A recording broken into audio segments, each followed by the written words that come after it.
Okay, whenever you're ready. My name is Judith, and I find myself in a position where I'm homeless. It all started because I divorced and I was running a business with my ex-husband, and because of intimidating circumstances I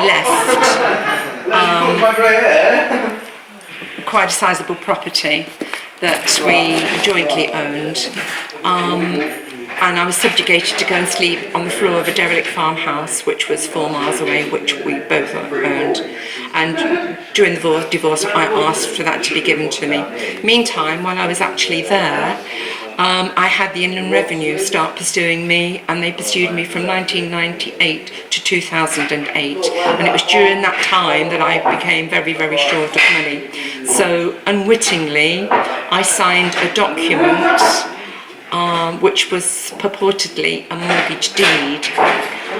On the top of it, it had "do not date" in ink.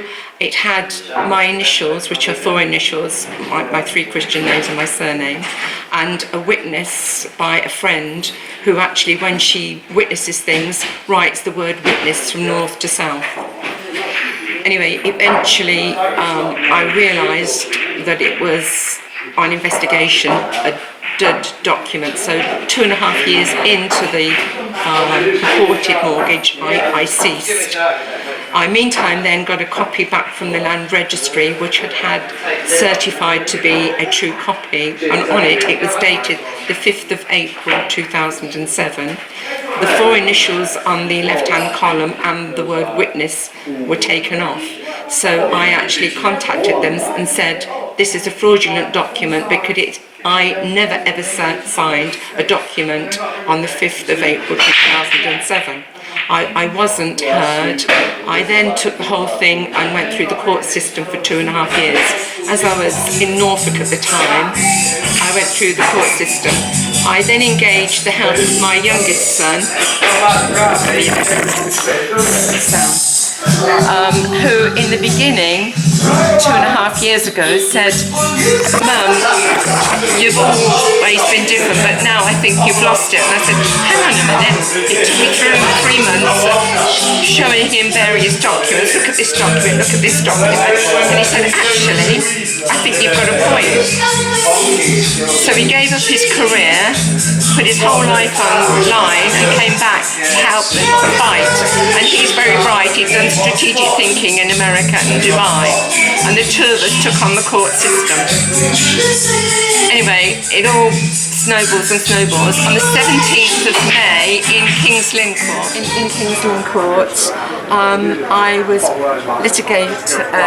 litigator in person, and my son attended. It was the 17th of May 2013, and during the hearing where the Bank of America, who I'm up against, barrister was in attendance and actually said to the judge there was no deed of assignment. I actually said, forget the deed of assignment, let's have a look at this purported mortgage deed. And I said to Judge Rutland, here is the original.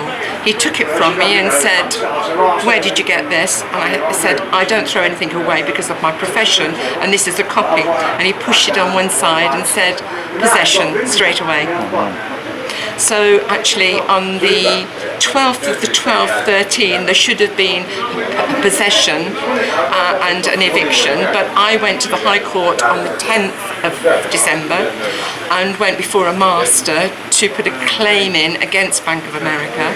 And as I left the master's chambers, he said, Courtroom Judith, he said, don't forget to inform the lower courts. Well, actually being a novice, I didn't quite comprehend what he said. So when I got back to Norfolk, I said to my son, look, it's the day after, and he asked me to inform them. He said, oh, you better phone them up, Mum. So I phoned up and said, I've been to the High Court, and the master informed me to inform you that I've gone to the High Court against this eviction and against everything to be set aside. And they said, oh, you better come in. So I went in, explained, and they said, oh, you need to fill out an N24 form. And I said, well, actually, I filled one out in the High Court. No, you must fill another one in. And still being a novice, I actually did what they said and had to pay another fee. So it then went before the judge, who's on the 12th, same Judge Rutland. I was before him again, and I actually said, I've been to the High Court, and he said, where are the High Court papers? I said, they're in the High Court. He repeated it 2 more times, and I said, they're in the High Court. And he said, you're a very vexatious person, 3 times. So I said, sir, will you please recuse yourself, because evidently we shouldn't be having this conversation, and the claimant's solicitor and you are known to one another, and in fact we're all been in this situation 3 years ago over a different matter. And I said, you awarded against me because the claimant's solicitor lost the case before them, to which the judge said, I wouldn't say such a thing as that. And I said, sir, I am not a liar. When I've asked for the transcription from the court, there's none of this on the court transcription at all. You couldn't make it up, could you? No. And so what happens then, successfully they didn't come out on the 12th, but they then went and took the farm from me by force on the 10th of January. Now the 10th of January we'd got 6 people behind the 6-foot gate that my son had made. We saw the bailiff come to the site, step over the chain, read the notices, go back to his car, put on his stab-proof vest, phone the police, to which 3 police cars. I only know this second hand because I was locked in the farmhouse, which was an 8-bedroom farmhouse in 5.5 acres. My then son's liaising with the police through the gate, through a hole in the gate, and friends shout and say, look, Rowan, the bailiff and the locksmith are coming through the hedge. The police didn't stop, they allowed it.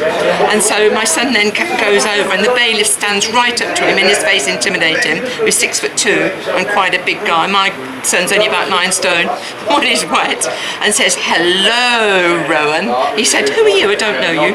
If you're here correctly, could I have the warrant? He said no, and he went like that and put it in his pocket. Anyway, Rowan then pleaded to the police to stand down, step back, but they wouldn't. It progressed, and I think really Salon ought to video my son saying the rest. Okay, we'll do. Hiya, Salon. I'm Rowan, and I'm the son of Judy, the lady that got evicted from her property in Norfolk. Basically, I'd been living in America, been away at university, learned about my mum's situation, really wanted to help her. So I'd gone home, just helping her with the property, turning the farm around, creating a viable business so we could actually pay the mortgage if there was a mortgage. Then along that journey, I discovered a lot of the information that's out there on the mortgages, and realising that, wait a minute, all was not well, and there was something severely not right was going on. I'd lived in America, so I had a lot of affiliation with America, and that started my research, looking into the mortgage market in America and what was happening. There's a Produce the Note campaign going on in America, a lot of people getting evicted, and I also worked in strategic thinking, so I had a kind of bit of awareness about kind of maybe the mechanisms that the banks were using and this kind of stuff, so it really whet my appetite. So I decided to go home and help Mum. Tried to help her through the courts, tried to get remedy, but as everyone can kind of give evidence to, the fact that you just won't get remedy. They're just so not willing to listen or willing to help you or listen to what the information is. You're being rather fair there. I would say they're just corrupt. Yeah. Okay, well, I was coming from a point of view where I was giving the benefit of the doubt to start with, and then you do realise that probably your sentiment is probably correct. So anyway, on the day of eviction, we'd done everything we could to try to prevent them coming out. We'd gone to the High Court, we'd lodged claims, we'd told the lower court the information, we'd given them information and everything. But we were worried that they were going to come out, so I'd asked a group of people to come over to the property. We had about 10 people in the property. We'd built a big 6-foot gate at the actual start of the farm so they couldn't get in. We'd put documents in notice boards saying if you needed assistance in this property to give us a call, we'd be happy to kind of speak to you. This is the same system that the courts are operating nowadays, where you can't speak to anyone, you have to phone up a number and speak to someone. So done all this, done everything right, because I was trying to be as professional as possible, not a kind of want to say stop paying your mortgage and thing. If you've got things to deal with, like Michael's dad said, try to deal with it in the best way you can. And that's what we thought we were doing. So anyway, unfortunately on the day of eviction that they'd said that eviction might occur, a bailiff turned up and I'd put up, let's say, a 6-foot gate to try to just keep people outside of the property. So if anything needed to happen, we could have a discussion outside of the property in the holding area. I'd put a chain across saying this was private land, and my friend had parked in the driveway, he's put his car in the driveway, and then there was the gate, and we were on the other side of the gate. There was about maybe 8 to 10 of us, and my mum was in the kitchen of the house. She's 71, she doesn't look 71, and she'd probably kill me about giving her age away. I can edit that part. Yeah, okay, great. But so we just doing what we could to help her out. Bailiff turned up. I didn't know it was a bailiff. It was a car turned up. My friend was filming on his iPad and raised the iPad above the gate and could see a gentleman get out of his car. The gentleman came over to the chain that I'd put up. He'd stepped over the chain, walked around the car, read all of the notices, everything on the gates, everything telling that we were disputing the mortgage, that the mortgage void, the document was void, all this kind of stuff. Read all that. Didn't make himself known. Didn't do anything to kind of communicate with the people on the other side of the gate, like our group. Went back to his car, put on a stab-proof vest because we've been able to basically go along the hedge and film him through the hedge. Just didn't make himself known, didn't try to communicate with us at all. Put a stab-proof vest on. Obviously called the police because 15-20 minutes later a police car turns up. 2 police officers get out, approach the gate. We're obviously having a little conversation with him first. Approach the gate and I start having a dialogue with one of the police officers through the little gap in the fence. Basically explaining to him what's happened, that we were trying to support my mum in what we thought was an illegal eviction or an unlawful eviction, whatever you want to call it. I showed him, he asked me for my High Court papers. I gave him my High Court paper. It was an acknowledgement of service, which was basically saying that the bank had received our claim from the High Court and we were going to put in a defence. Unfortunately, I had a notice, it had only just come 2 days before the eviction date. That acknowledgement of service that the High Court had sent me, it was January 2014 when we got that, but they'd put January 2013. So as I passed it through the police officer, instead of calling the court and confirming with the High Court that this application had been lodged and that it was a genuine bona fide application, he gave it to the bailiff, which was from the county court in a very small provincial town called Kings Lynn. That was also a breach of data protection because without your permission he cannot give your data to anyone. Precisely. So he's now handed a court document I've given him in good faith to try to give him evidence that showed that we believed that they shouldn't be out today because the lower court were out of jurisdiction, we believed, and the higher court were going to adjudicate on the matter. And if they came back on the matter and said that we still have to be evicted, then we would have to face that avenue when we came to it. But as far as we were concerned, we were saying that you need to hold off because we've got a high court application in process and it hasn't been adjourned upon, so you need to wait. And I explained this as a tequila, I was explaining it to you now. I had my suit on, I had a lanyard with my name verifying who I was being very professional. The police, as they were doing this, and obviously got into some kind of talk with the bailiff and he was saying this was a fake court paper, they were keeping me in dialogue with the police, and as I was in dialogue with the police, the bailiff and the locksmith broke through the hedge about 100 metres away from me down on the property. All the witnesses I were with started shouting, "Rowan, Rowan, Rowan, they're breaking through the hedge, they're breaking through the hedge." I looked around, all I could see this bailiff in a stab-proof vest. He's a 6'2", 6'3" gentleman, massively built. I'm only probably 9 stone when wet. And he makes his way over to me and basically intimidatingly walks straight up to me in my face and says, "Hello, Rowan." I'd never known the gentleman before, never seen him before in my life. Don't know how he knew me. I said to him, "Who are you? Like, need to identify yourself and see ID." He said, "I'm a court bailiff," or whatever, giving me the whole like arrogant behaviour you see in the video that we've seen today. And basically told us to remove ourselves from the gate so he could get access to the property. We said we weren't willing to remove ourselves from the gate and that we were here peacefully protesting or peacefully resisting this unlawful eviction. He then said to the locksmith, "Okay, to the house," and he ran off down the driveway with the bailiff, with the locksmith following him. At this point, the police could see that the tension in the air was really kind of now getting very like tense. So they then came through the hedge, they broke through the hedge as well, the gap that had now been made by the bailiff and the locksmith, and pursued us down the driveway. And the police met us as the bailiff was veering around because we had a big farm, so we're talking from the gate to the house, probably about 400 metres, like 200 to 400 metres. So as we were walking to the house, The bailiff still, I'm shouting to him, show me the papers, you need to show me the court papers, you need to show me the court papers, he's just ignoring me completely. And the police now joined us, and I said to the police, look, this gentleman hasn't shown me any ID, he hasn't shown me his court papers, he hasn't told me who he is, I don't know who he is, you know, like he just said that he knows me, I don't know who he is. Obviously I did know he was a bailiff, but I was trying to get them to say what was going to help me out. They wouldn't help me out, so then he's made his access towards the house, and I had another gate, and I basically ran in front of him, and I shut that gate in front of him, and I said to him, look, I'm a professional, you're a professional, you need to talk to me and acknowledge me. I'm asking you for the court papers. If you show me the court papers and they're right, then I'll happily stop being like kind of vocal the way I am, you know, kind of thing.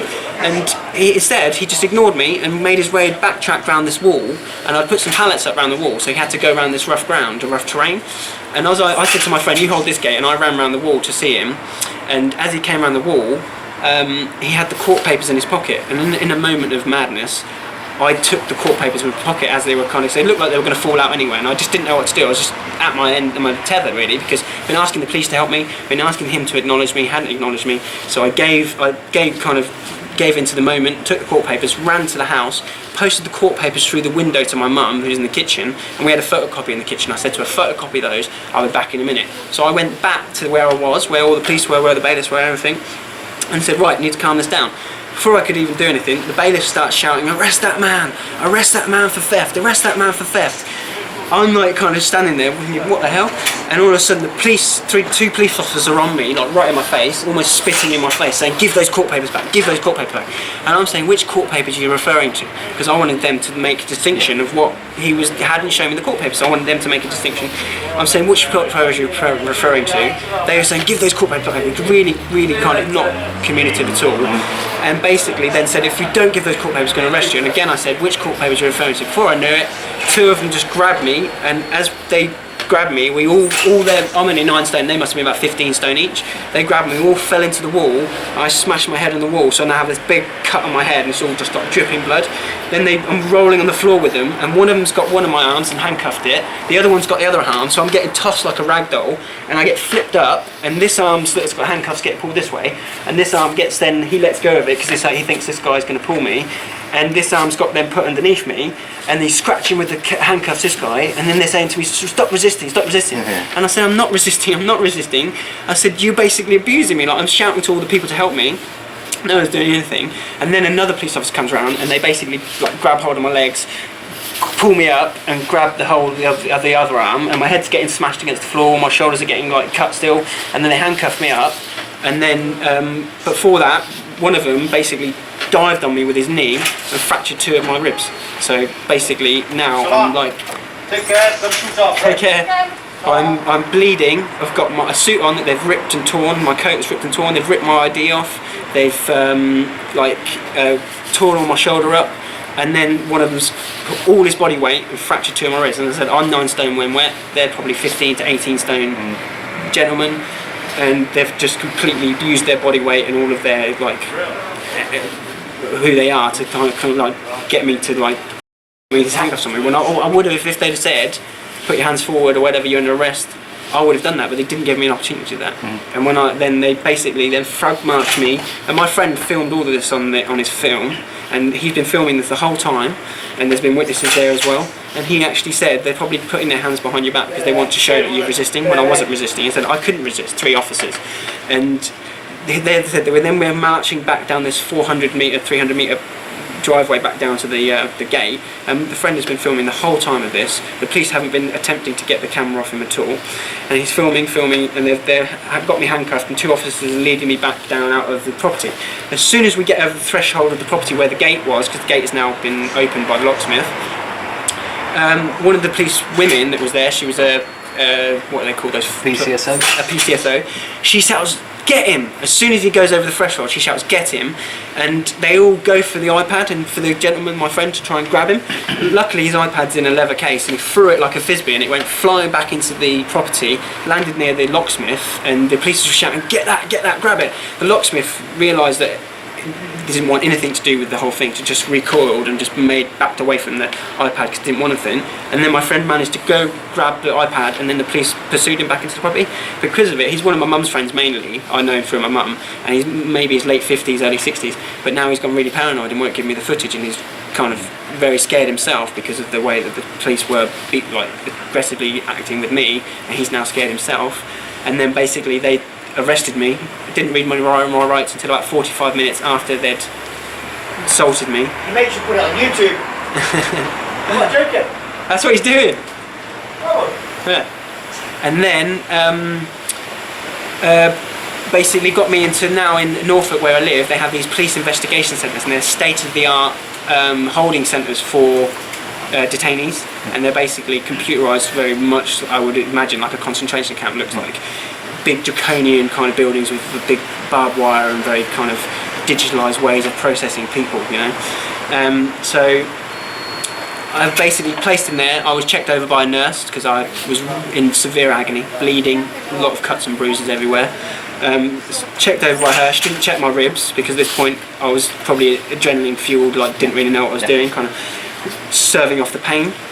Then put into a cell for like 6 hours or something, and then they basically then took me into an interview, and in the interview they were trying to give me a duty solicitor, but I talked to him, but he was trying to make me take a caution, and I believed I shouldn't take a caution because I hadn't done anything.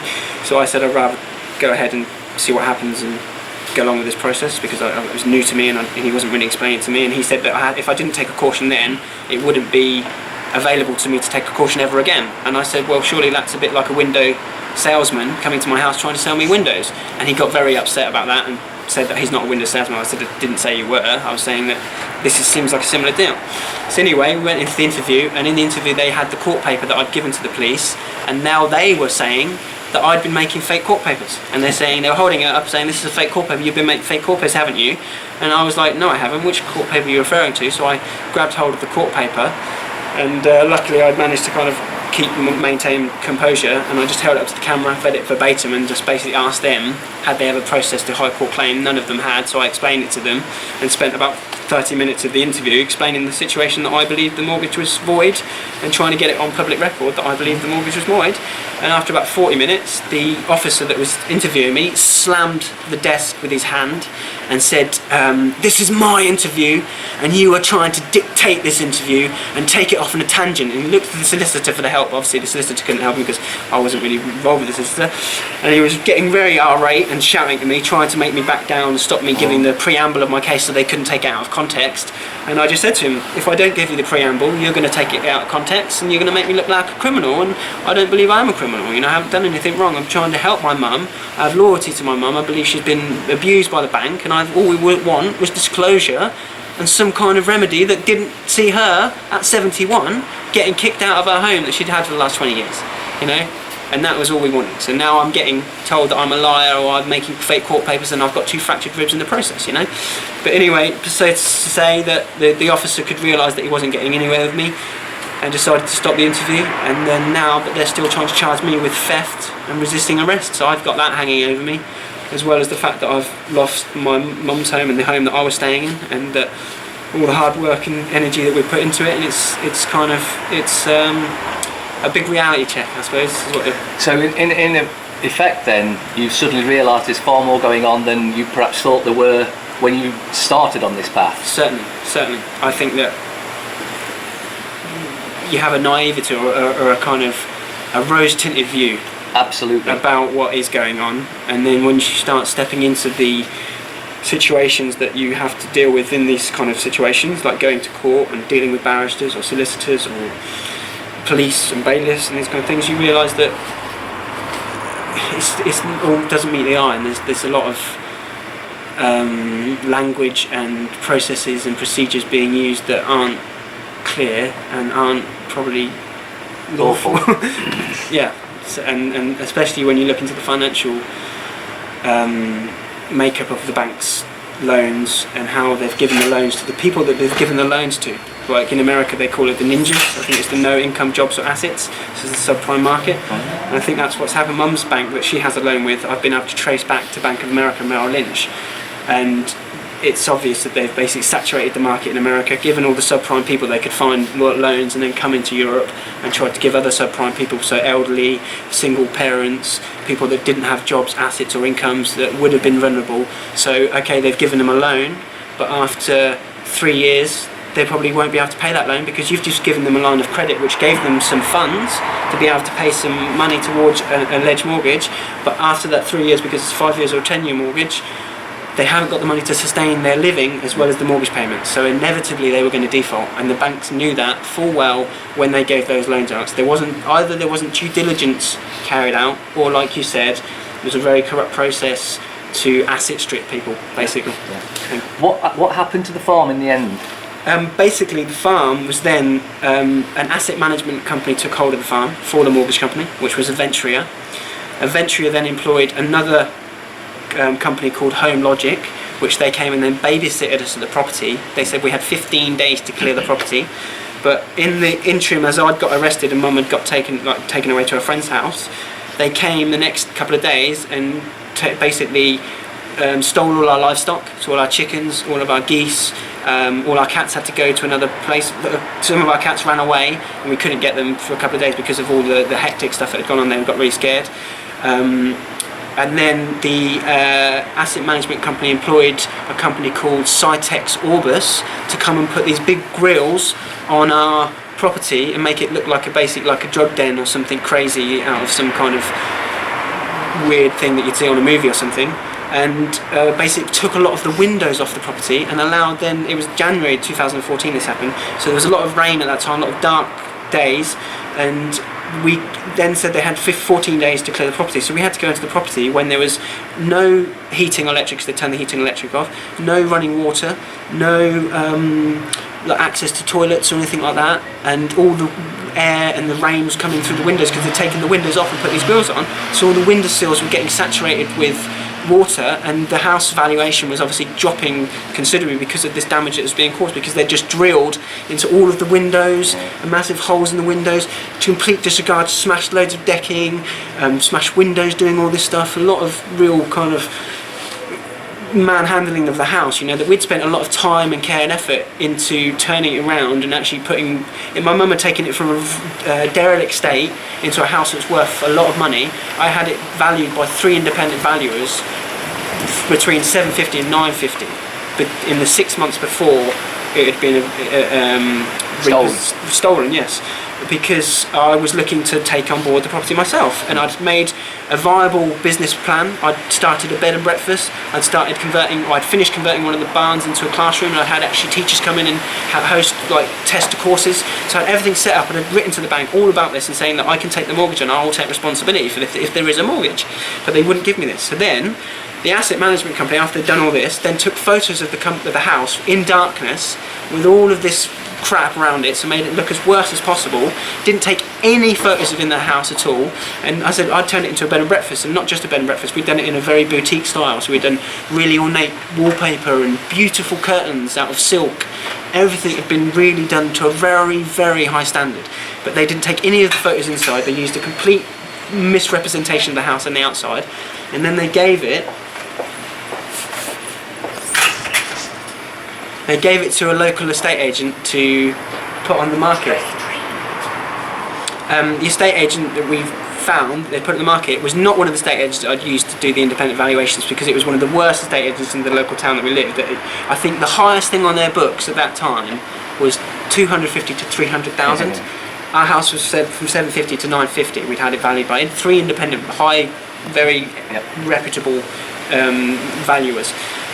So they took our house for all those bad photos, and they were meant to market it, didn't put a for sale sign up, and didn't, I think they may have had it on their website and maybe had it in their window, but didn't look like they were actively marketing. Then found out that they were selling it to a preferred client of theirs, a developer, which I found out was a former traveller that owned this. I have nothing against travellers, but he owned this construction firm, and we heard that he basically does this kind of thing, gets houses and does construction on them. So we contacted him and said, look, the house isn't for sale. We basically understand you're going to buy it, but we asked him to cease and desist his actions, because we'd been advised through these gentlemen that we'd met to put a cease and desist on and inform him of the thing that had happened. We basically did that, and then we did the same to the estate agent. Said to the estate agent, look, this is a very complex litigation that's still in litigation, that we don't think you should be going ahead with the sale because we haven't put ahead for the sale. And plus, then they were trying to sell it for £430,000, the house. So less than half. Less than half of the value of the property. Seems to be the standard thing they do when they steal properties. Yeah. And then, so we went back one day, and we're still the proprietor, well, not me, but my mother's still the registered proprietor at the land registry. We'd checked with them, everything.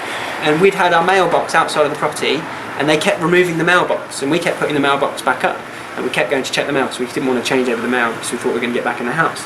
And one occasion we went back to the property, and the property was full of construction workers, and it was like diggers there, and bulldozers, and like people chainsawing trees down and everything. And we like at the gate looking to think what's going on.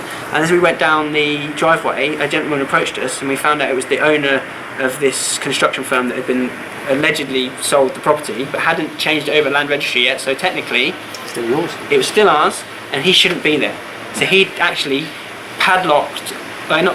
bolt cotted or angle grinded our lock, because I'd put a lock on the property to secure it.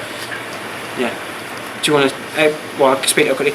So yeah, basically, then the house got sold for the property thing. When we went back to the sale to say to the gentleman that he shouldn't be there, he threatened to kill my mum and put her in a hole and bury her. And we're now left within no remedy really, because the land registry don't want to know, courts don't want to know, and as far as the bank, they've sold the property. Yeah.